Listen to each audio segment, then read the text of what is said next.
You're listening to the Chronicles of a Gooner, the Arsenal podcast.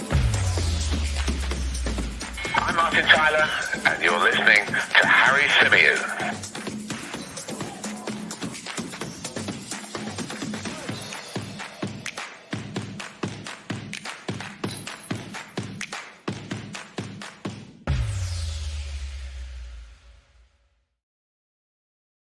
Hello and welcome back to the Chronicles of a Gooner, the Arsenal podcast brought to you by 90 Min. As ever, I'm your host, Harry Symeou, and I'm delighted to be joined by a very, very special guest today.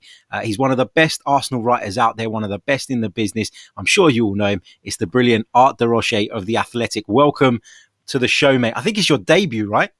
Yeah, today will be my debut. Thanks for having me, and hopefully I can talk as well as I can write, in your opinion. No, I'm sure I've got no worries about that, mate. None whatsoever. Welcome to the programme. It's a bit of a more upbeat one today because obviously Arsenal pulling off a really comfortable victory in the end over Newcastle United. Pierre-Emerick Aubameyang is back. Bukayo Saka got on the score sheet. But the real star last night, I think in a lot of people's eyes, and we have to talk about him first, is Emile Smith Rowe.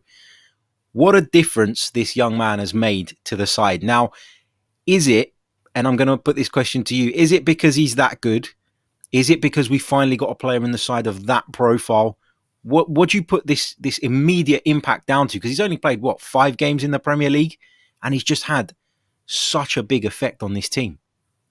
I think it's a mix of the both in terms of his ability as well as the profile of player he is. But I would say it swings more to the type of player that he is, just because when you look at the Arsenal squad, even before he was brought into the side, he was the only real player of that nature that can drift into those spaces in behind the midfield, but also create problems for opposition defenders while being so quick in his decision making. And I think that's made a real difference since he came into the side. And I guess I got quite lucky in the fact that I wrote something about him before he got his chance in the team, kind of highlighting where I felt he would make a difference. And since he's come into the team, he's made a difference with those aspects of the game where he's taken very minimal touches on the ball and he's just moving a step ahead of those around him. And I think how that's complemented Lacazette's game, Bukayo Saka's game from the right-hand side, I think that's just been a real positive for Arsenal over the past few weeks, and hopefully it continues in the weeks to follow. Yeah, completely agree. The sharpness of movement is there. He was speaking to Sky Sports last night, and he spoke about always trying to kind of know what he's going to do before the ball comes to his feet. And you hear a lot of players say that, don't you? But only the very elite ones pull that off. You know, if you think back to Cesc Fabregas, sometimes with one pass, one touch, he could give it and create a space and spin off and make something happen. And I look at Emile Smith Rowe and I see that sharpness of mind that you mentioned. And it's something that we've been lacking for a long, long time. I do think Mesut Ozil had that. I do think he had that in his locker. There were question marks around his application at times. I think some of it was a little bit unfair, but I'm not going to go into that again because we always do. But I mean, for me, I think you make a great point when you say it's more about the profile of the player slightly than it being Emile Smith Rowe being so good. Don't get me wrong. I think he's fantastic, and I think he will go on to be a really big player for Arsenal for many years to come.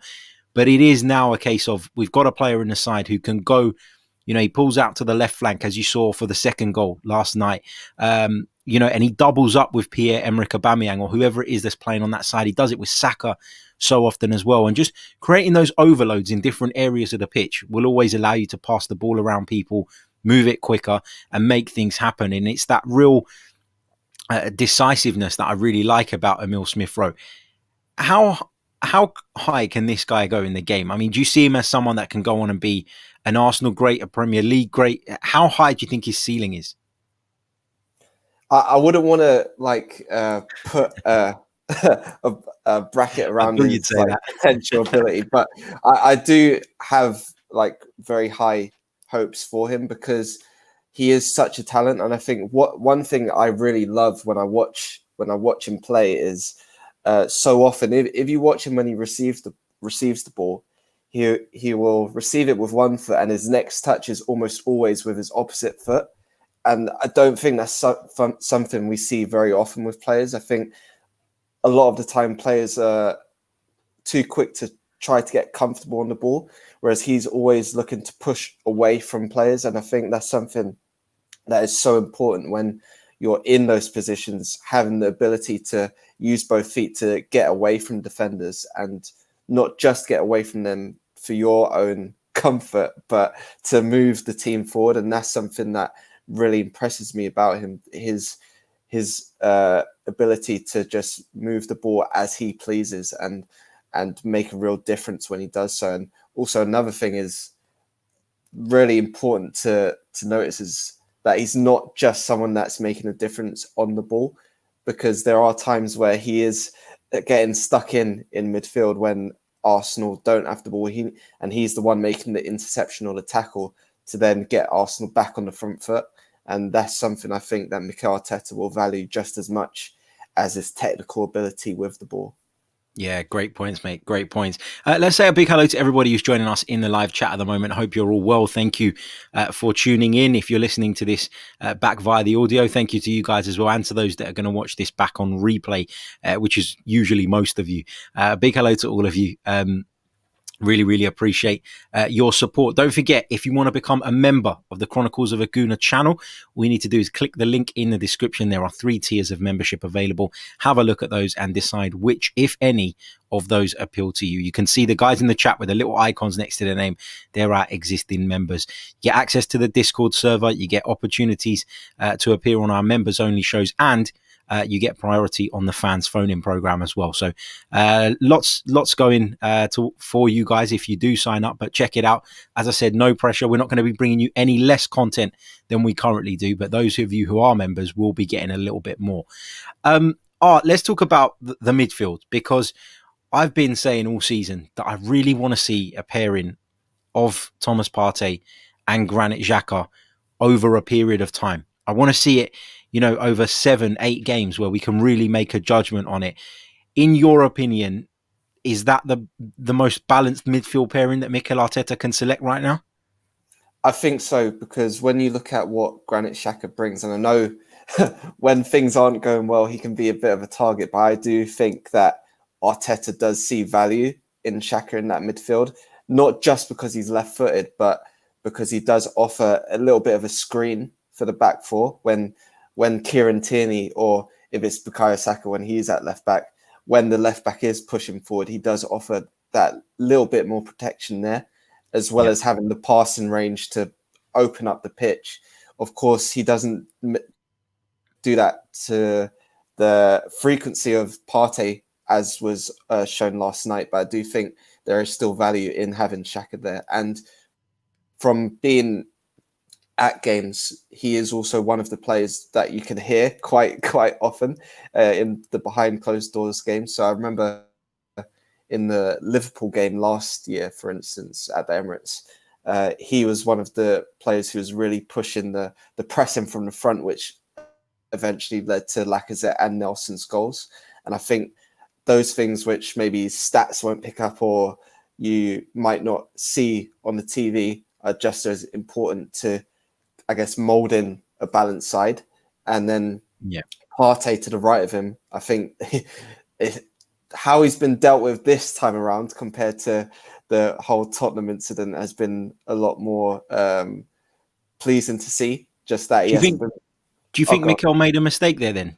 Because I was in two minds at the time. Obviously in hindsight, when you see the fact that he got injured and he ended up missing a period of time again, obviously it feels like the wrong decision. But do you not think that at the time we were in such a bad situation that he was kind of just desperate, wasn't he? Yeah, I think it's completely understandable why he threw him in for that game. It's just that, especially with it being in the same area, it wasn't the exact same injury, but it was just probably a risk, too much of a risk to take at the time, which you can understand him for taking that risk. But now that he's eased him into the side a lot more smoothly, I think we're going to see what we're we really want to from Thomas Partey. We've seen it in glimpses. I remember his debut in the Europa League, where his impact was almost instant, where he was both playing a great role in moving the ball forward, but securing the ball in front of the back four, back three at the time. And I think having him next to Xhaka also allows for quicker movement of the ball up the pitch, which we saw for Aubameyang's first goal, of course, but also in the first half when he clipped it over for Emile Smith Rowe, which led to another chance for Aubameyang. So that's something that I'm really excited to see, and just also when he's got that rhythm back, when he can actually travel with the ball as well, move it forward with his feet rather than just his passing. I think that's something that we're all waiting to see, and I just think that yesterday was very comfortable, a stroll in the park maybe, but once you get those that rhythm of game time, I think it's going to be quite exciting to see what he can bring to the midfield. For sure. A couple of you mentioning in the comments that you were watching the 90-min gas tank yesterday, and they were dismissing Arsenal as members of the Big Six nowadays. Don't worry, guys. I'll be back on there very soon, and I'll be putting that right. Don't worry about that. Let's talk about the right back position. Hector Bellerin, of course, was left out of the side last night. Cedric came in. I wasn't really expecting a great deal from Cedric, but Mikel Arteta has spoken in the past, hasn't he, about his ability to influence the game, particularly in the final third. I thought he was excellent last night and made a real case for himself. What was your take on his performance? I think it was a very strong performance, and when Cedric has come in, mostly in Europa League games, he hasn't done much wrong, to be fair to him. He's been a very solid performer in those games, and bringing that into the Premier League, I think the struggle is always going to be, can he replicate those performances against much tougher opposition? Of course, Newcastle aren't the best of the Premier League, but I think how he acquitted himself last night was a very strong indicator of what could follow if he is given more chances. And I think those chances maybe haven't come because of Hector Bellerin, who, although he's had a dip, did start the season quite strongly with how he was playing going forward as well as defensively. Of course, he did have that dip, so him coming out of the team is quite understandable. And with Cedric, I think it's good, with him also being given a longer term contract in the summer, there are going to be times where he is going to be given those opportunities. And if he is, even if he's not a regular starter, I don't think that's going to be the end of the world. Having someone as that backup option who you can rely upon is going to be just as valuable as having a starter who you can feel confident in all the time, even though that probably hasn't been the case with Arsenal right backs over the past few years. But I do think he gave a good account of himself last night, and if he is to keep his place inside, I don't think anybody would have any complaints. Yeah, that's it. And you make a great point talking about the kind of backup and knowing that you've got Cedric there when needed. And actually, when he performs like he did last night, it doesn't actually really take away from the overall strength of the side. It doesn't really weaken us, which is it's important, isn't it? It's very important to be able to have that. And, you know, we're still chasing the Europa League. We're still in the FA Cup, at least until the weekend. So we're going to be needing to call upon these players. Rotation is going to be key this season. We know that, the times are strange. Unprecedented is the word that everybody likes to use. But the fixtures are very congested, and we're going to have to, at times, swap players around, give people a breather, because we need to manage the fitness of the side as well, which is obviously very, very key. Moving on to a little bit about kind of the transfer window. We know that Mesut Ozil is about to join Fenerbahce. We're just waiting on the officials on that. That's going to happen. Do you expect Arsenal to bring anybody in during this window? Do you feel like it is dependent on whether we can get any more out the door? How do you kind of see the rest of this transfer window? Quite similar to the summer. I think it is going to be dependent on the outgoings, because when you look at the Premier League squad even before the transfer window started. You had Mesut Ozil and Socrates who are unregistered. So there is going to be that balancing act of getting players out to get players in order to register them, I think. So that's always going to be something that you have to keep in mind, even though it is exciting to think about potential transfers. That is always going to be a case that Arsenal are going to be thinking about, because you can't sign somebody and then not have enough squad spaces available to fit them in. That being said, going into this window, it was always clear that there was a preference to look for a creative option, especially with Mesut Ozil's time at the club coming to an end. And I think that is going to be the same from January into the summer, because you can't just be relying on Emile Smith Rowe, even though he has made such a good impact so far.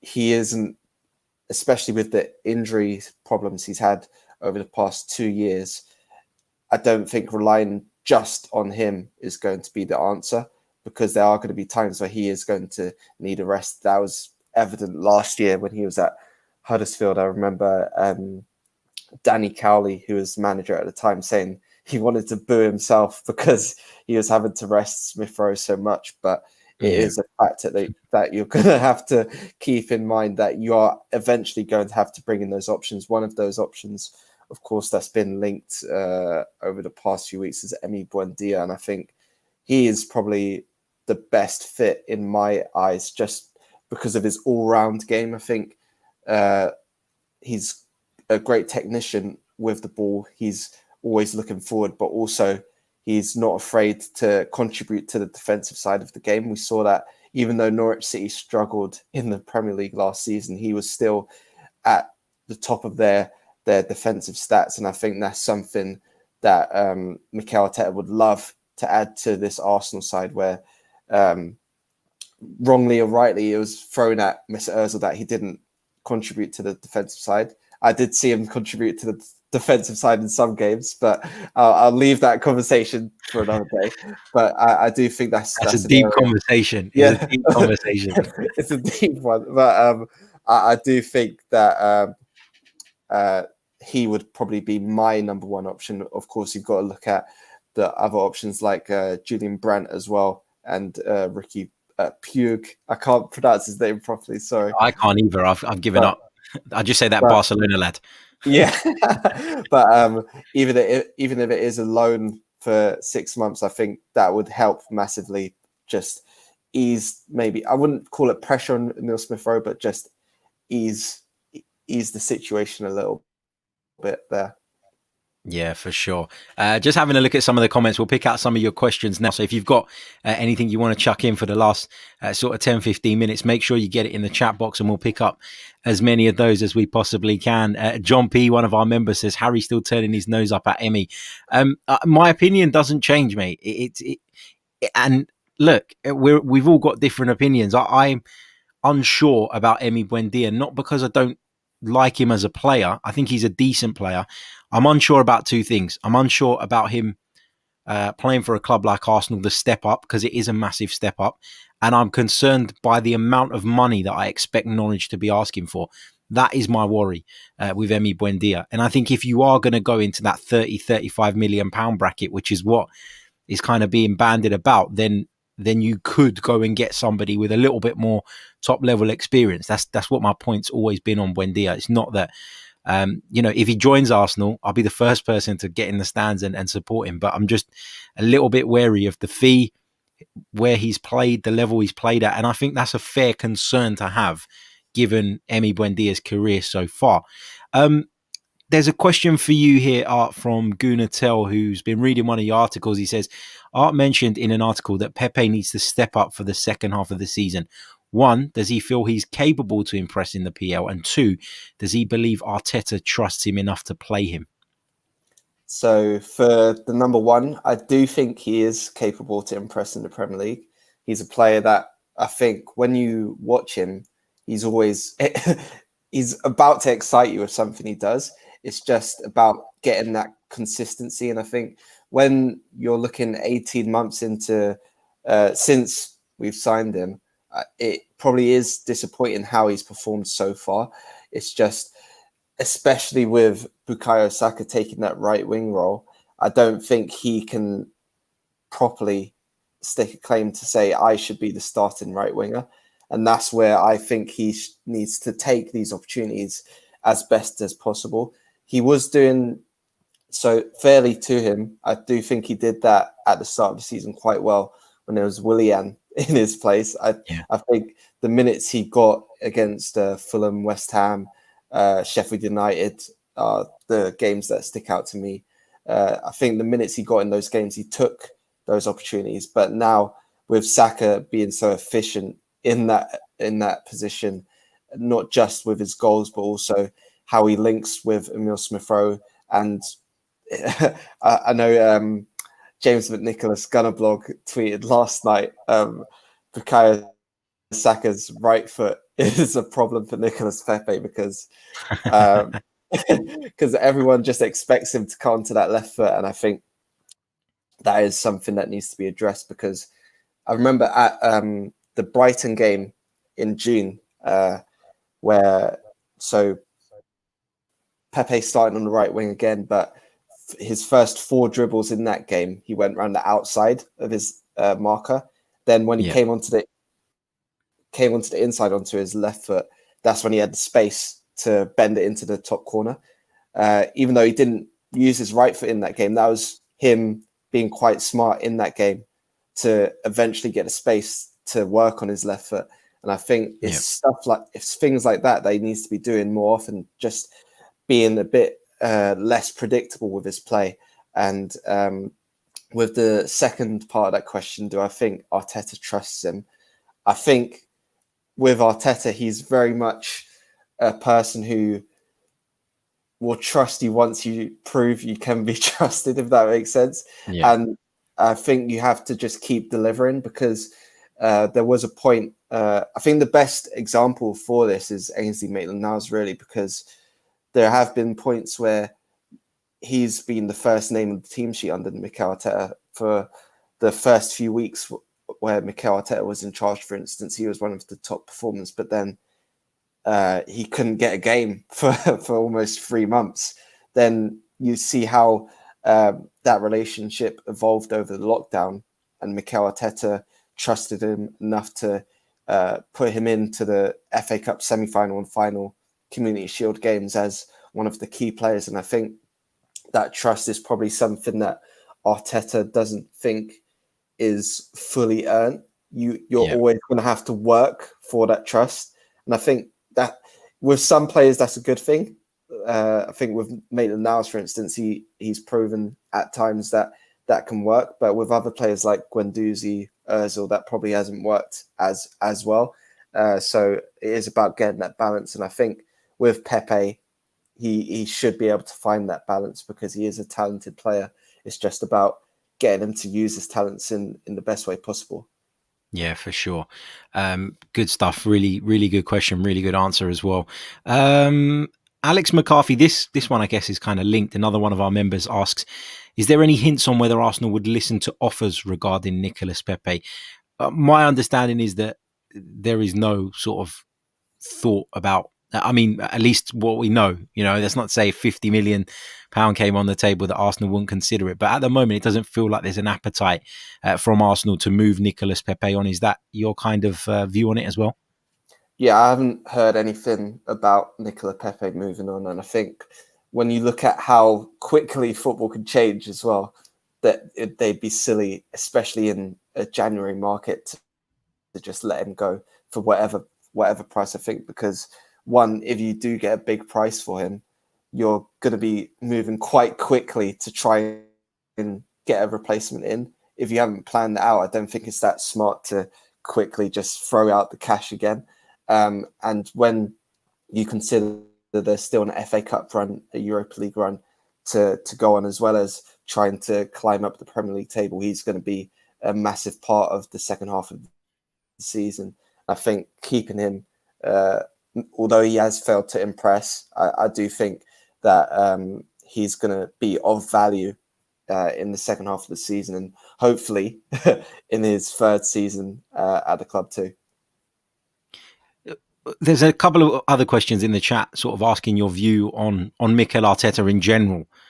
You know, it's been a bit of an up and down period, hasn't it, since he took over Arsenal? He took over, we didn't expect much instantly. And then, of course, that FA Cup win kind of whetted our appetites for more success. And I think wrongly, in the eyes of a lot of fans, they kind of probably thought after that FA Cup win that Arsenal were at a higher level than they actually were.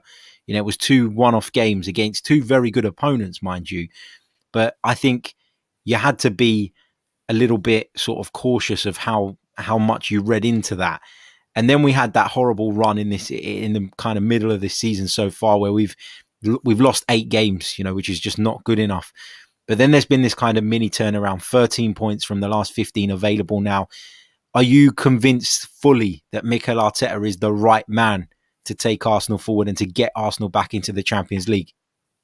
I think I am. The main reason for that is because when you see how Arsenal played towards the back end of last season, for instance, it was very much a results-based kind of approach. When he moved to that back three, I think it was very much because of the tools he had at that point in time. His preferred option has always been a back four. We saw that right at the start of the restart when he went to Manchester City and Brighton and played with a back four, and then quickly realised he didn't have the tools to do it and reverted to the back three and stayed with that until November time, which is, I think, in the middle of that sticky period that Arsenal had. And I think since moving back to the back four, and especially with having a player of Emile Smith Rowe's caliber and profile in there, that has helped him massively, because he's been able to draw on those patterns that he likes to build and actually see results come from those, especially with Pierre-Emerick Aubameyang on the left. I know he tried him down the middle, but Aubameyang is someone who's played on the left under Arsene Wenger, Unai Emery, Freddie Ljungberg, and Arteta himself before that little spell in the middle. And I think from there, not that he's that is his natural position, but I think he's a bit more dangerous when teams forget about him for a minute, when he's not in the center of the pitch. And then that's when he's almost even more dangerous, when teams forget he's there and then he pounces. And I think now that Arteta's coming back to that sort of approach, that's where we're seeing what he actually wants to do. And of course, you can't jump to conclusions after 5 games or whatever it's been, but I do think that this kind of spell has helped him just steady the ship a little bit and find what he has wanted to find from his Arsenal team again. Yeah, for sure. Adesina makes a really good point, and we'll take this to kind of the final question, makes a really good point in the chat. It says, who do we blame for not being able to get a replacement creative midfielder when we already knew that Mesut Ozil wasn't going to be part of the team? It's a really good question. It's a really good point. And for me, I mean, I know a lot of people have talked about what Mikel's vision is eventually. And you mentioned that he, had the back three. It was a very much results-based approach. Do you think he's kind of, has he just, like, what's made him just completely go, actually, I've got to change the system and now I need a creative midfield player, when for so much of the campaign, he was adamant that he didn't need one, that he whatever, and it's not just about Ozil, the system simply didn't have one in it. So what do you think it is has he made that change early because the results stopped coming? Was he kind of forced into it? How do you think that all came about? Personally, I think it was only a matter of time before he had to do it. I think when you saw the way, although the three at the back was very efficient, I'd say, in terms of the wing backs being the main source of attack. And I think with that, you lacked real attacking verve, where you have players who can make an actual difference in the areas that mattered. I think that switch back to a system where there are more creative players was always going to have to happen. And maybe it was a little bit forced with the absence of Willian, for instance, and then bring in Smith Rowe back into the side, into the Premier League side. I think it had to happen at some point, but you also have to remember how much Arteta wanted Symeou in the summer. Yeah, I think for me personally, and I don't want this to be taken in like as a dig to Thomas Partey, but I did feel that signing Aouar would have been a better, more suited at that point in time, just because of the needs that Arsenal had in the squad. Yes, Ceballos was brought back on loan from Real Madrid, but he's not, under Arteta anyway, he wasn't the player who was going to make the difference between the middle and final third. He was a great support player next to Granit Xhaka, but making those bursts, those passes into the final third and connecting those dots wasn't what he was being, what was impressing people about his game when he was impressing so many people at the back end of last season. So that's where I felt Arsenal maybe could have pushed a little bit harder, even though it was very difficult with it being the closing stages of that summer transfer window. So that's where my thoughts are on that issue from that time period. And I think moving forward, Arsenal just have to build on that and get the profile of their squad right, because when you look at it, it's not just the creative midfield area, it's also left back. When you look at how influential Kieran Tierney has been as that left back, and it's just him who's the natural left back now that Sead Kolasinac has gone on loan to Schalke. And I think Ainsley Maitland-Niles is much better suited to the role where he's a wing back rather than a full back on the left hand side. And you're going to have to balance the squad a lot better, and that's going to be a job that's not going to be an instant fix, I don't think, but it is going to be a very important job to do, just getting that squad balance right, so you have the right players to be able to approach games how you actually want to, rather than resorting to although it is good to have plan Bs, just have plan B for your actual plan A, rather than having a plan B that is almost totally different to your plan A, if that makes sense. So I think planning for that is going to be very important over the next few months. For sure. That brings us to the end of the podcast. A big thank you to everybody who's joined us in the chat. Big thank you to everybody who's watching this back later or listening to it back later. Don't forget, if you're watching on YouTube, hit the like button. If you're interested in becoming a member, click the link in the description. Subscribe to the channel if you haven't already. And if you're listening via the audio platforms, be sure to leave us a review. But my biggest thanks today goes to the Athletic Art de Roche, because I know you're really, really busy. So I appreciate you taking some time out to join us. So thank you so much, mate. Thanks for having me. Hope you guys enjoyed what I had to say, and hopefully see you again next time. I'm sure they did, and I'm sure we'll get you back on very, very soon. I look forward to it, mate. Until next time, guys, take care. All the best.